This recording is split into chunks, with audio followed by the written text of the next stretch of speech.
Hola a todos queridos oyentes de esta filosofía de ciencias y derecho. Buenas tardes, le damos la bienvenida a nuestro primer capítulo de nuestro podcast Filosofía y Derecho. Me presento, soy Kevin Quesada y junto a mi compañera Catalina López lo que vamos a hacer es analizar y conversar sobre los temas filosóficos que se presentan en la cientificidad del derecho. También nos haremos preguntas sobre qué es la ciencia del derecho, cuál es su objetivo, cómo se fundamentan las posturas que se han visto desplegadas a lo largo de la historia, entre otras cosas más. Por lo que comenzaremos explicando ciertos conceptos básicos que debemos tener presente a la hora de estudiar el derecho como una ciencia. Según la RAE, la Real Academia Española, la ciencia del latín ciencia es un conjunto de conocimientos obtenidos mediante la observación y el razonamiento sistemáticamente estructurados y de los que se deducen principios y leyes generales con capacidad predictiva y comprobables experimentalmente. Pero no es la única definición dada, al igual que puede significar saber o erudición, habilidad, maestría, conjunto de conocimientos relativos a las ciencias exactas, físicas, químicas y naturales. No olvidemos señalar los tipos de ciencias definidas por la RAE: ciencia ficción, ciencia infusa, ciencia pura, ciencias exactas, ciencias humanas, ciencias naturales, ciencias ocultas, ciencias puras, ciencias sociales, Gaia Ciencia. Cada uno tiene su objeto, métodos y criterios distintos e igualmente interesantes de analizar, pero para efectos prácticos nos quedaremos con la primera definición. Como disciplina eclesiástica, conjunto de disposiciones morales y canónicas de la Iglesia, la consideraremos como una manera ordenada y metódica de estudiar una rama concreta del conocimiento que nos otorga la ciencia. ¿Por qué presentamos estos dos conceptos de una manera paralela? A lo largo de la historia se ha presenciado un debate en torno a las ciencias y disciplinas, especialmente a lo que es la ciencia y la disciplina. ¿Y cómo podemos identificarlas sin provocar confusión? La diferencia entre ciencia y disciplina radica que la primera se refiere a la forma de aproximarnos a la explicación de los fenómenos que nos rodean, mientras que la disciplina, como al principio adelantábamos, es una manera ordenada y metódica de estudiar una rama concreta de este conocimiento. Entonces, una es una manera de entender el mundo y la otra una forma de aplicar la ciencia a ese entorno. Sí, así es. La ciencia tiene su origen en el interés del ser humano, por el medio que lo rodea. Desde las cavernas, este siempre ha estado interesado en entenderlo y con la evolución de la especie en explicarlo. Primero fue la magia, luego la ciencia. Sin embargo, las diferentes disciplinas se fueron desarrollando con posterioridad, creciendo y multiplicándose, estudiándose muchas de ellas en diferentes universidades. Así tenemos la multitud de disciplinas que tratan casi todos los temas conocidos, científicos o no. Interesante, pero no debemos olvidar la variable fundamental de qué es el conocimiento. La ciencia solo se centra en el conocimiento científico, mientras que la disciplina también incluye el no científico. ¿Pero qué es el conocimiento científico? Es un conjunto ordenado, comprobado y sistematizado de saberes obtenidos de forma metódica y sistemática a partir del estudio, la observación, la experimentación y el análisis de fenómenos o hechos. Para ello se vale una serie de rigurosos procedimientos que dotan de validez, objetividad y universalidad a los datos y conclusiones obtenidas. Entonces, para ejemplificar la mejor relación de ciencia y disciplina, podemos nombrar las ciencias puras dentro de ellas. Tenemos las matemáticas y su método de estudio, conforman las diferentes disciplinas que permiten su aprendizaje. La biología es la ciencia que estudia los procesos de la naturaleza.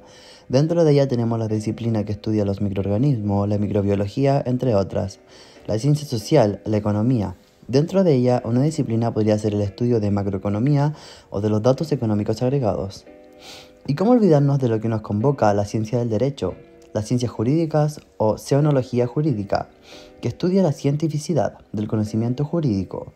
En otras palabras, trata de responder si el derecho es o no una ciencia. La seonología jurídica, que por cierto ha dividido a los filósofos del derecho en dos grandes corrientes, una es el jus naturalismo y la otra, por su parte, es el positivismo jurídico. Todo esto dentro de la filosofía del derecho y el saber científico.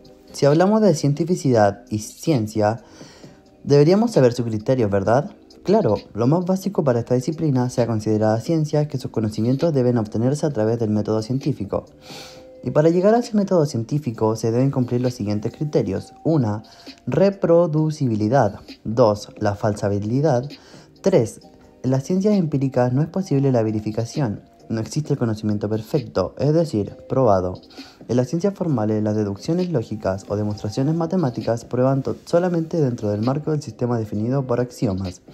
4. La corroboración experimental de una teoría científica probada, aún la más fundamental de ellas, se mantiene siempre abierta al escrutinio. 5. Especializada. El conocimiento es limitado y universal y está compuesto por conocimientos particulares o específicos. 6. Abierta. Es susceptible al cambio, no es dogmática. 7. Producto de una investigación científica, a través de la observación, planteamiento de hipótesis, experimentación y teorización. 8. Es comunicable y universal, mediante el lenguaje científico, que es preciso e unívoco, comprensible para cualquier sujeto capacitado, quien podrá obtener los elementos necesarios para comprobar la validez de las teorías en sus aspectos lógicos y verificables. Cumplidos aquellos, se considera una ciencia y sus características serán sistemática, es decir, ordenada por principios comunes, acumulativa. No existe el conocimiento único, depende de conocimientos previos. Metódica, porque sigue un procedimiento para llegar al conocimiento de algo. Y provisional, porque no es absoluta o definitiva. Es perfectible y temporal. Susceptible de cambio y comprobable. Está sujeto a revisión y verificación. Parte 2. Historia de la ciencia del derecho. La ciencia del derecho se ha ido construyendo y enriqueciendo en el devenir histórico con el aporte de muchos y muy encumbrados filósofos del derecho.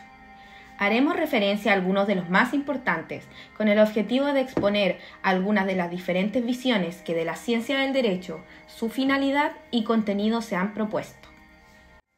Durante el siglo XIX surge la Escuela Histórica del Derecho.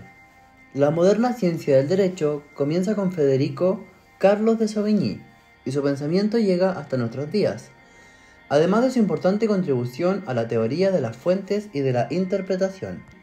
Sauvigny, primer referente de la escuela histórica alemana, el derecho debe ser analizado como un producto histórico, cuya evolución va a la par del Estado y representa el legado de la nación en la cual aparece.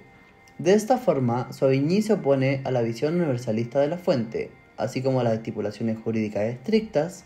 Sauvigny también reconoce que la ley no es la única fuente del derecho, entendiendo que el conocimiento de la sociedad, prestado por otros saberes nacientes, es importante para lograr una doctrina completa. Se intenta dotar de elementos de estudios concretos, fundamentar en hechos históricos a las investigaciones sobre esta disciplina, precisamente en la búsqueda de modificar el estatus epistemológico, que en lo primordial se basaba en principios formalistas. Para Sauvigny, solo un saber que incorpore tales relaciones era considerado como una ciencia. El derecho, en su formulación histórica, lo era en sentido lógico, legislativo e histórico.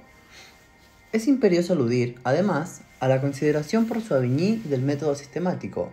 Desde un principio, es característico en el exigir una combinación del método histórico y del sistemático. Como nota caracterizante de la ciencia jurídica, el primero considera la génesis de cada ley precisamente en una situación histórica determinada, y el segundo intenta comprender como un todo coherente la totalidad de las normas jurídicas y de los institutos jurídicos que le sirven de base. Fue Jorge Federico von Pucha quien dijo con clara firmeza: encaminó a la ciencia del derecho en su tiempo por la vida de un sistema lógico en el sentido de una pirámide de conceptos. De este modo, decidió su evolución hacia la jurisprudencia de conceptos. De hecho, enseñó el método del pensamiento formal conceptual, radicando allí su importancia para la metodología jurídica y el desarrollo de la ciencia del derecho. La ciencia del derecho, bajo la influencia del concepto positivista de la ciencia. Durante el transcurso del segundo tercio del siglo XIX, la ciencia del derecho, como todas las ciencias del espíritu, tomó parte del viraje general hacia el positivismo, como movimiento contrario tanto al derecho natural racional deductivo como al romanticismo y la escuela histórica. El positivismo se caracteriza especialmente por aspirar a desterrar de la ciencia toda metafísica, toda ética material y toda doctrina de valores, y por restringir la ciencia estrictamente a los hechos y a su legalidad empíricamente observable. Solo reconoce como ciencia de un lado las ciencias causales basadas en la experiencia, de otro lado la lógica y la matemática como doctrina de las formas puras de los cuerpos y de los números. Según la concepción positivista, lo único que es accesible al conocimiento científico, prescindiendo de la lógica y la matemática, son los hechos perceptibles junto con la legalidad, corroborable experimentalmente, que en aquello se manifiesta. En este planteamiento aparece decisivo el modelo de las ciencias naturales exactas. En esto, el positivismo es naturalismo. Por tal motivo, la ciencia del derecho ha de ser elevada a una ciencia verdadera, fundamentándola lo mismo en la ciencia natural, sobre hechos indubitables. Ningún pensador jurídico ha llegado a ser, junto con Savigny, tan importante para el desarrollo de la ciencia del derecho como Rudolf von Lering. La obra jurídica de la vida de E. Lering se caracteriza por una notable evolución, aunque algunos autores en cambio la señalan como marcada por una profunda censura. En la etapa correspondiente a su obra El espíritu del derecho romano, Lering, imbuido todavía por el modo de pensar de las ciencias naturales exactas en su tiempo, aporta y culmina la jurisprudencia formal de conceptos. En su procedimiento de formación de los conceptos es exclusivamente inductivo.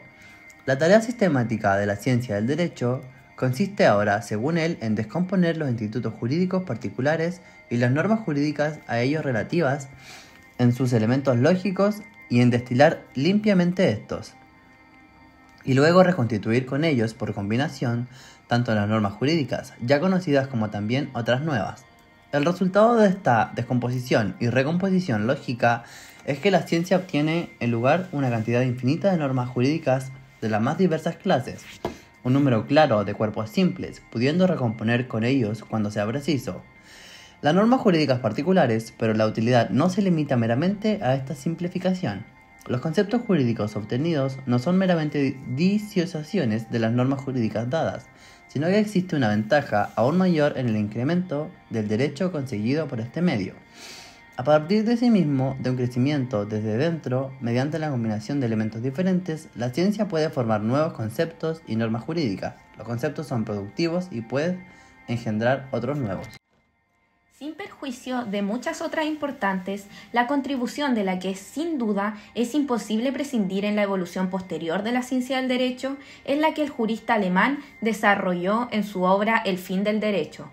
La idea fundamental expuesta en esa obra es la de que el fin es el creador de todo el derecho, que no existe ninguna norma jurídica que no deba su origen a un fin, esto es, a un motivo práctico debido al cual es creada, que por lo tanto determina su entendimiento. Sin embargo, no es el legislador quien determina el fin de la norma, pues según afirma Lering, éste actúa no tanto como persona individual, cuanto como representante de un querer o aspiración vinculantes, comunes a todos los miembros de la comunidad jurídica, pero que proviene o se halla en la sociedad. Es asimismo la sociedad el sujeto final de todas las normas jurídicas. El derecho es la norma coactiva estatal al servicio de un fin social. Por ello, para comprender una norma jurídica no ha de suceder lo que la lógica postula, sino lo que postula la vida. Estas ideas contienen el comienzo de un programa para una ciencia del derecho pragmática. Y finalmente llegamos a Kelsen, jurista y filósofo austriaco, quien es considerado uno de los juristas más influyentes. En cuanto a Kelsen, afirma que la ciencia del derecho no tiene que ver no primariamente con la conducta efectiva de los hombres o con los fenómenos psíquicos de tales, sino con normas jurídicas. Por ello, no puede ser una ciencia natural que describe hechos e investiga su enlace causal.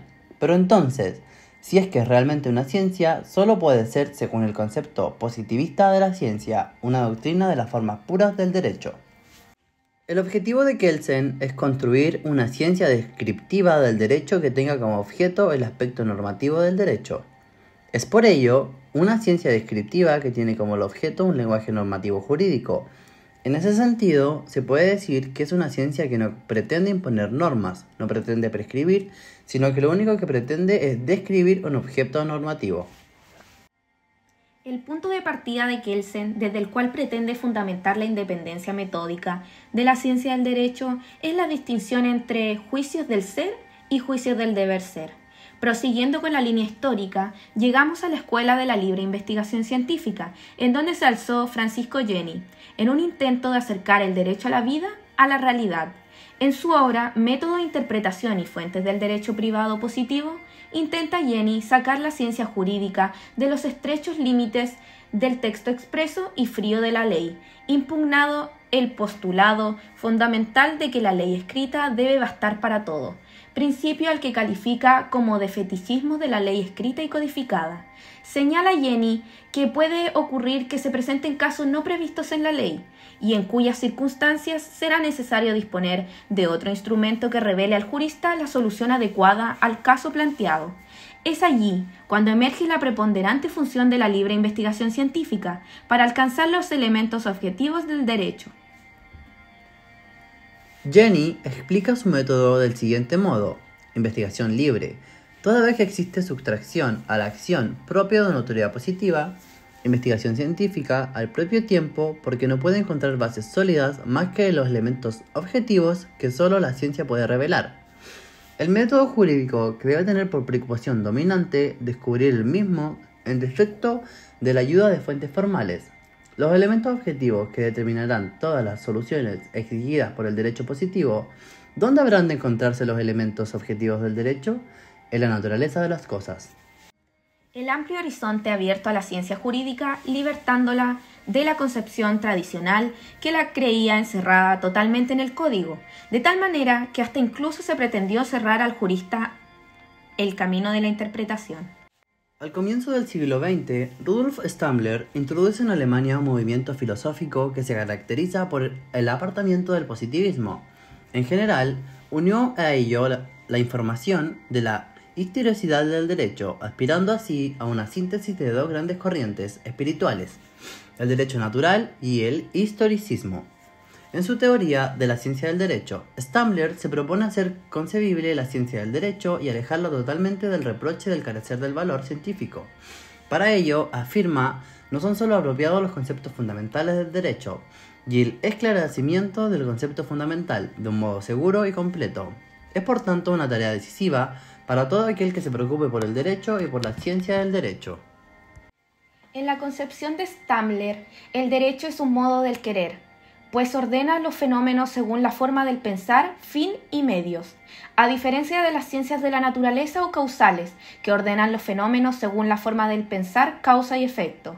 La ciencia del derecho es una ciencia de fines. Por ello, sus conceptos los forma de manera plenamente autónoma, independientemente de las reglas del conocimiento científico natural. Al lado de la lógica formal y de la lógica que rige para el conocimiento científico natural, se ha de exigir una lógica de la ciencia de fines, de la cual resulta la independencia metódica de la ciencia del derecho. Emil Lask fue el primero que aplicó estas ideas a la metodología de la ciencia del derecho, a los comienzos del siglo XX. Según entiende, la ciencia del derecho es una rama de las ciencias culturales empíricas. Por tanto, se ocupa de sucesos o relaciones que se destacan entre la masa de lo que acontece por su relevancia en relación con determinados valores culturales. El contenido adecuado es la idea de las normas. Resulta según Lask, su referencia a valores y fines socialmente reconocidos. Lask habla por ello de un método de jurisprudencia referido a valores y a fines. Subraya que todo lo que incide en el ámbito del derecho pierde su carácter naturalista, libre de referencia a valores. La formación de conceptos jurídicos está siempre teleológicamente teñida. Gustav Radbruch continúa la obra de Lask, agregando ahora el contenido y la conexión de sentido de los valores mismos relevantes para el derecho, llevando así a cabo el tránsito de una filosofía de los valores únicamente formal a otra material. Para Radbruch, el derecho es, en cuanto fenómeno cultural, aquel dato que tiene el sentido de realizar la idea del derecho, que es el valor central al que en última instancia está referido todo derecho como algo con sentido. Y como la idea del derecho no es otra cosa que la de justicia, Radbruch también dice que el derecho es la realidad que tiene el sentido de servir a la justicia. Esto no quiere decir que todo derecho positivo tenga también que ser necesariamente derecho justo, pero en cuanto derecho se halla, según su sentido, bajo la exigencia de la justicia, está orientada a esta idea. El derecho para Cosio es un objeto ecológico, o sea, solo la conducta a la libertad metafísica fenomenalizada. Toda la teoría jurídica tradicional ha considerado el derecho como norma. Cosio rompe con el normativismo, incluso con el kelsianismo. y afirma que el derecho es de conducta. Afirmar otra cosa es para Cosio racionalismo, pero el racionalismo dice que es incompatible con el supuesto fundamental de la ciencia jurídica moderna. Al ser una ciencia de experiencia, implica partir de un dato real empíricamente intuible, y el único dato jurídico susceptible de ser captado sensiblemente en el derecho es la conducta. La conducta, en su interferencia intersubjetiva con otras conductas, es lo que hay de real en el campo del derecho, y por eso es toda la realidad del derecho. Podemos afirmar así que para Cosio no existe una filosofía del derecho distinta de la ciencia jurídica, o mejor, la filosofía del derecho solo puede ser una teoría de la ciencia jurídica, pues del derecho solo hay o un conocimiento vulgar o un conocimiento científico, que es de la ciencia dogmática del derecho. Una historia bastante interesante, ¿no lo crees? Así es, y aún nos queda la mitad del siglo XX, donde hace su apariencia Alf Ross, representante del realismo jurídico, que interpreta la vigencia del derecho en función a la eficacia social de éste. Según explica, la ciencia jurídica, a la que le atribuye la condición de ciencia empírica, consta de aserciones acerca de las normas jurídicas, y que consiguientemente, al igual que se hace con las aserciones de las ciencias empíricas, deben ser entendidos y considerados con arreglo al principio de la verificación, en virtud del cual una proposición solo tiene sentido cuando puede ser verificada. Ello es conteste con la aspiración de Ross de poder atribuir al derecho la condición de ciencia social empírica. Y según entiende Ross, el procedimiento de verificación de las proposiciones de la ciencia jurídica estará constituido por el comportamiento que a su respecto asuman los tribunales, que deciden las controversias jurídicas. Es decir, la validez de una proposición de la ciencia jurídica y por tanto su auténtico carácter científico está en función de su aplicabilidad en la práctica de los tribunales. Así entonces, cuando un tribunal aplica una norma jurídica respecto de la cual la ciencia del derecho había postulado su vigencia o la condición de válida, el hecho de su aplicación implica la constatación de la certeza de las afirmaciones que sobre su validez o vigencia había emitido la ciencia jurídica. Alf Ross concibe la ciencia del derecho como un conjunto de proposiciones verificables empíricamente que, para ser tomadas en cuenta, requieren verse avaladas por las decisiones de jueces y magistrados, constituyendo así el comportamiento de los tribunales, la fuente de prueba por excelencia de que son ciertas o falsas las aserciones de la ciencia del derecho que indican que una norma está vigente o es válida. Por otra parte, Norberto Bobbio acepta la posibilidad de concebir, junto a una auténtica ciencia del derecho, una jurisprudencia que no es ciencia, pero es la que practican generalmente los juristas. Entiende así que es posible afirmar la existencia de una duplicidad de saberes. 1. El científico que responde a los esquemas de cientificidad que acepta la comunidad científica y otro, la realidad de qué hacer del jurista. Afirma Bobbio, la ciencia jurídica debe transformar el discurso legislativo en un discurso riguroso, y únicamente cuando logra constituirse en un lenguaje riguroso y solo en los límites del tal lenguaje que se construye, puede decir que convierte en investigación científica en una palabra considerándose ciencia. Carlos Alchourrón y Eugenio Bulligin proponen un modelo de ciencias jurídicas considerablemente más sofisticado que el que presenta Alf Ross. Estos autores señalan dos tipos de tareas u operaciones que la ciencia jurídica desarrolla. En primer lugar, la tarea empírica de determinar qué enunciados constituyen la base de un orden jurídico. En segundo término, las operaciones lógicas de sistematización del derecho. Alchourrón y Bulligin muestran que la sistematización del derecho consta de dos pasos. En el primero de ellos se derivan las consecuencias lógicas de los enunciados que constituyen la base del sistema, empleando ciertas reglas de inferencia. Esto permite mostrar los defectos lógicos, lagunas, contradicciones y redundancias que el sistema pueda tener. En una segunda etapa de la sistematización, se trata de reemplazar la base original del sistema por una más económica, pero equivalente a ella, o sea, por un conjunto más reducido de principios, que sean los más generales que sea posible, siempre que tengan las mismas consecuencias lógicas que las normas que reemplazan. Bueno, y así es como culminamos con este ramillete de autores de la evolución sobre las concepciones de la ciencia del derecho, que nos ha permitido actualmente tener claridad sobre la ciencia jurídica y la sistematización del derecho. Parte 3. Objetivo de la ciencia del derecho. Hemos abarcado las generalidades conceptuales, emprendido un viaje a lo largo de la línea histórica de la evolución de la ciencia del derecho y sus autores. Es ahora en donde entraremos de lleno al contenido. De hecho, es importante que hayamos analizado todo lo anterior, porque si no, ¿cómo apreciaríamos la sustancia de la ciencia jurídica? Exactamente, hablemos de su objeto, que es el estudio, o mejor aún, la interpretación, integración y sistematización de un ordenamiento jurídico determinado para su justa aplicación. El derecho es ciencia. Por la observación fenomenológica de que existen personas que se ocupan del estudio, análisis, investigación y descripción de algo que denominan derecho, y cuyo trabajo tienen por el resultado un conjunto de enunciados o proporciones que versan sobre este algo. Pero para determinar qué el derecho es ciencia, debemos recordar ¿qué es el derecho? El derecho puede conceptualizarse como un conjunto de enunciados prescriptivos, normas, reglas, principios, extraídos o propuestos racionalmente, que vinculan o relacionan la conducta humana con miras a coordinar la cooperación social según criterios de orden y justicia.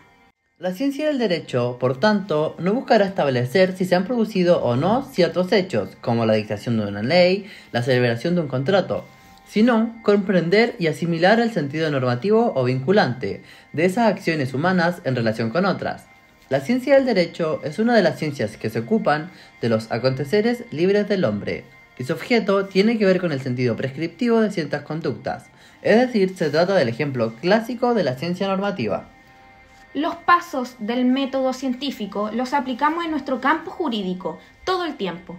Por ejemplo, el investigador observa en su comunidad un fenómeno o hecho social, el consumo de drogas, realiza el planteamiento del problema sobre la problemática, expone las consecuencias sociales, jurídicas, económicas que se generan, por ejemplo, en materia de salud, de seguridad pública. El jurista investigador se documentará sobre el problema, realizará un diagnóstico general, indagará sobre legislaciones existentes en su país y en otros, sobre las causas que orillan a los adolescentes a consumir sustancias ilegales, sobre las políticas públicas y programas de prevención y control de adicciones, implementadas en los gobiernos para disminuir el consumo, respaldar su investigación con datos duros como encuestas, investigaciones de campo, etc. El jurista investigador se documenta y construye un marco teórico que respalda su investigación. Posteriormente, elabora e identifica las posibles soluciones por medio de la construcción de hipótesis de investigación, como por ejemplo, hipótesis 1. Con la legislación de las drogas disminuirá la delincuencia en nuestro país. Hipótesis 2. Con la legislación de las drogas, los derechos humanos de los consumidores se pueden garantizar. Hipótesis 3.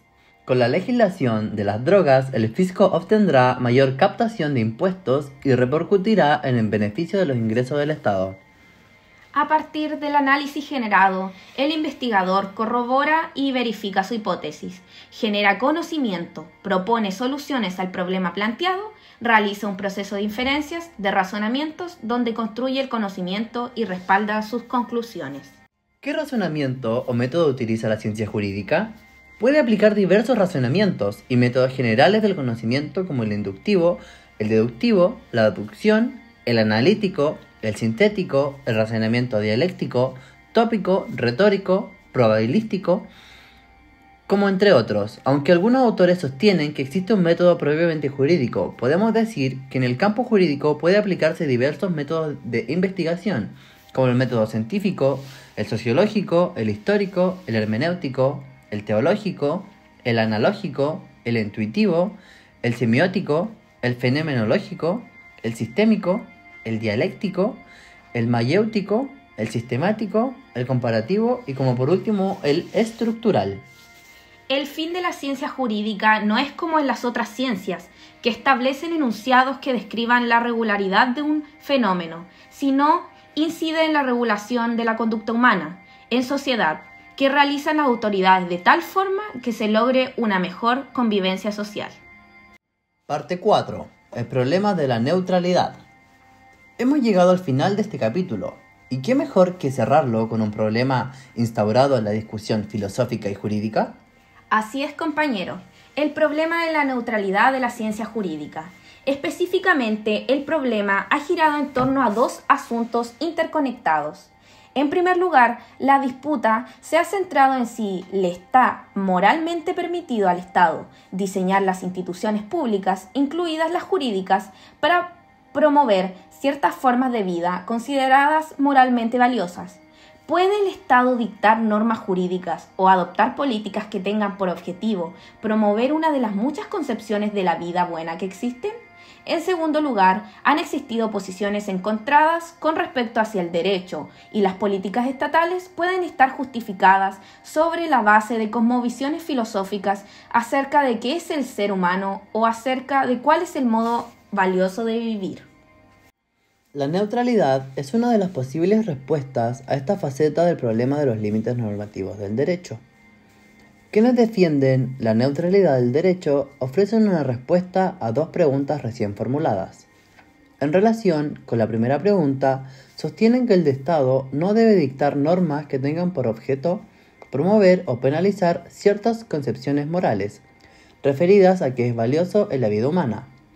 Así, por ejemplo, en materia religiosa, el Estado no puede ser confesional, sino que debe permanecer neutral con respecto a las diferentes concepciones religiosas de la vida buena. No puede dictar normas que tengan por objetivo facilitar la vida de aquellos que profesan una religión, en detrimento de quienes profesan otra. Por esta razón, a este tipo de neutralidad se le denomina neutralidad de objetivo. Con respecto a la segunda, afirman que el Estado no debe dictar normas o llevar adelante políticas que se encuentren justificadas en concepciones sobre las que ciudadanos razonables discreparían, esto es, concepciones morales o metafísicas. El diseño de las instituciones públicas debe estar fundada en razones de que todos los ciudadanos a quienes las instituciones se aplican puedan aceptar, sean cuales sean las concepciones del bien o metafísicas que las adhieran. Esta neutralidad se denomina neutralidad de justificación. Es de esta manera que finalizamos el primer capítulo de nuestro podcast. Hasta la próxima semana. Y muchas gracias por escucharnos y suscríbanse para que puedan incluirse en este mar de saber filosófico y jurídico. ¡Hasta luego!